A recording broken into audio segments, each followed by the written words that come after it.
Now, after their less than satisfactory performance in the Lok Sabha elections, the BJP is all set for a massive overhaul. Now, with the president leadership making way for the party's second round. Now, party president Rajnath Singh has already indicated he wants to step down. So who's in the running? Rahul Srivastav has this report. The BJP looking back, analysing its poll defeat. But the RSS looking at the future with a blueprint ready. Those advocating strident Hindutva want Modi at the helm now. But the Sangh says Modi it will be for the next general elections after he steers BJP to a win in the Gujarat polls in 2012.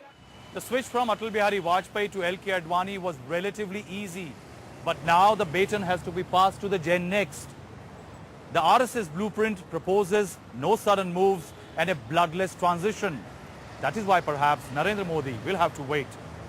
The succession plan by the RSS proposes a new BJP president and leader of the opposition by 2010, choosing a deputy leader for Lok Sabha now to replace Advani later.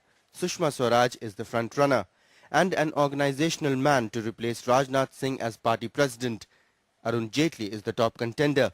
There is a need for party to look into what led to this kind of result. ये BJP के leadership मिलकर तय करेंगे उनका क्या आगे agenda होगा, दिशा क्या होगी, और हमको इतना भरोसा है कि वे हम सभी के सेंटिमेंट्स को ध्यान में जरूर रखेंगे.